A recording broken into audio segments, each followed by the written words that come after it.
It's story time. एक छोटा सा गांव था जिसमें 20 घर थे। उस गांव में एक घसियारा रहा करता था। गांव के बगल में एक जंगल था। घसियारा अक्सर उस जंगल में आता जाता रहता था। घसियारा उस जंगल से कभी लकड़ियां काट कर लाता तो कभी कोई छोटा मोटा जानवर पकड़ लाता और उसे पकाकर खा जाता। घसियारे कभी पहले से मरे हुए जानवर नहीं खाते। उस जंगल में बहुत ज्यादा हंस रहा करते थे। हंस अक्सर अपना ठिकाना ऊंचे वृक्षों पर ही बनाकर रहते थे। एक वृक्ष पर 6 से 8 हंस रहा करते थे। उन हंसों में एक हंस बाकी हंसों से बहुत बुद्धिमान था। वह बुद्धिमान हंस बहुत बूढ़ा था। वह बूढ़ा हंस अक्सर उस घसियारे पर नजर रखता था। हंस ने एक बात समझ ली कि यह घसियारा मरे हुए जानवर को अपने साथ नहीं ले जाता। एक दिन वृक्ष पर जहाँ हंसों का ठिकाना था वहीं पर एक बेल निकल आई। बूढ़े हंस की नजर जब उस बेल पर गई तो उसने बाकी के हंसों से बोला, इस बेल को तुरंत काट दो वरना एक दिन यह बेल वृक्ष के नीचे तक फैल जाएगी और कोई शिकारी इस बेल के सहारे वृक्ष पर चढ़कर हमारा शिकार कर हमें मार देगा। यह सुन बाकी के हंस बोले, अरे तुम बेवजह ही इतने चिंतित हो रहे हो।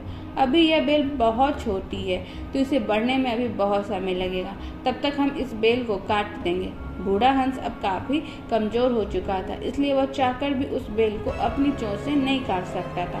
बूढ़ा हंस फिर से बोला, नहीं नहीं, इसे अभी काट दो वरना यह बेल अधिक बड़ी हो गई तो इस बेल को काटना बहुत मुश्किल हो जाएगा।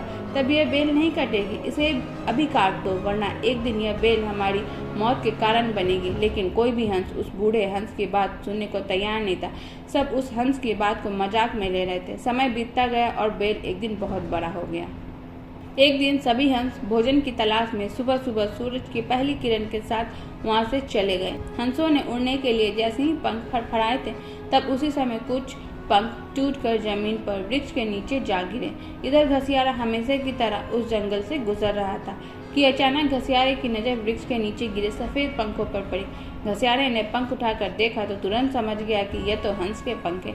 इतना बोलते हुए घसियारे ने वृक्ष के ऊपर नजर दौड़ाई तो देखा कि यहाँ तो कोई हंस नहीं है। घसियारा वृक्ष से लटक रही बेल के सहारे वृक्ष पर चढ़ा तो देखा कि यह तो बहुत बड़ा घोंसला है। घसियारा समझ गया कि इस वृक्ष पर बहुत सारे हंस रहते हैं। शायद वो अभी कहीं बाहर गए होंगे।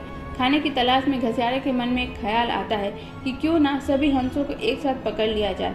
इतना सोचते हुए घसियारा वृक्ष पर जाल बिछा देता है और कहता है, जब सभी हंस शाम को यहाँ वापस लौटेंगे तो सब मेरे इस जाल में फंस जाएंगे। फिर उन सबको घर ले जाकर उनका ताजा ताजा गोश्त खाऊंगा। इस तरह जाल बिछाकर घसियारा वहाँ से चला जाता और सुबह का इंतजार करता।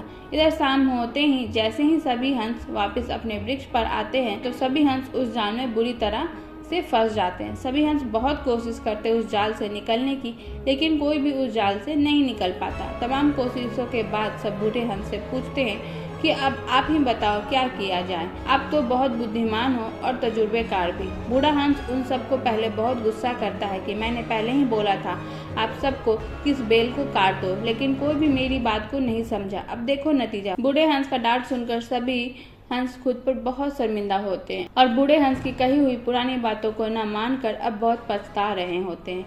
सभी हंस बोलते, हमें माफ कर दो, आज से हम आपकी हर बात मानेंगे। कृपया अभी इस जाल से बचने का कोई उपाय निकालो। तब हंस कुछ देर सोचता है। कुछ देर सोचने के बाद हंस समझ जाता है हो न हो यह उस घसियारे का काम है, क्योंकि अक्सर वही इस जंगल में आता जाता रहता था। बूढ़ा हंस यह बात बहुत अच्छे से जानता था कि वह घसियारा मरे हुए जानवर को नहीं ले जाता। ऐसे में बूढ़े हंस के मन में एक उपाय आया और वह बोला, जिसने हमें इस जाल में फंसाया है वही हमें इस जाल से निकालेगा। बूढ़े हंस की यह बात सुन बाकी के हंस बोले कि यह आप क्या बोल रहे हो, भला वह हमें क्यों इस जाल से निकालेगा। तब बूढ़ा हंस बोला, अब जैसा मैं कहता हूँ वैसा ही करो। कोई फालतू का अपना दिमाग नहीं चलाएगा वरना सब चौपट हो जाएगा। मेरी बात ध्यान से सुनो। सुबह जब वह घसियारा आएगा तब सब ने झूठ मूठ का मरने का नाटक करना है। मतलब जैसे ही वो घसियारा वृक्ष पर चढ़कर हमें देखने आए तो खुद को ऐसा दिखाना है कि वह हमें मरा हुआ समझे। जब वह हमें मरा हुआ समझेगा तो उसी समय वह एक एक करके हंस को जाल से निकालने लगेगा। फिर जैसे ही वह घसियारा सारे हंस को जाल से निकाल कर अलग कर देगा तब हम सब तुरंत वहां से उड़ जाएंगे। लेकिन एक बात का खास ध्यान रहे, कोई भी हंस तब तक ये मरने का नाटक जारी रखेगा जब तक कि वह घसियारा आखिरी हंस को जाल से निकाल कर अलग न कर दे। यदि किसी ने जरा सी भी गड़बड़ की तो हम सब मारे जाएंगे और यदि कोई सिर्फ अपनी जान बचाने के चक्कर में पहले ही उड़ा तो घसियारा समझ जाएगा कि बाकी के हंस भी जिंदा हैं, तो वह बाकी के हंस को मारकर खा जाएगा। इधर जैसे ही सुबह होती है, वह घसियारा आ जाता है। अब सभी हंस वैसा ही करते हैं जैसा बूढ़े हंस ने कहा था। घसियारा जैसे ही वृक्ष से जाल को नीचे उतारता है, तो वह यह देखकर चौंक जाता है कि सभी हंस मरे हुए। घसियारा बहुत निराश हो जाता है और फिर एक एक करके सभी हंसों को जाल से निकालकर अलग करना शुरू कर देता है। जैसे ही सभी हंस जाल से अलग हो जाते हैं, तभी तुरंत सभी हंस अपने पंख फड़फड़ाते हुए वहां से उड़ जाते हैं। यह देख घसियारा अपना माथा पीटते हुए वहां से चला जाता है।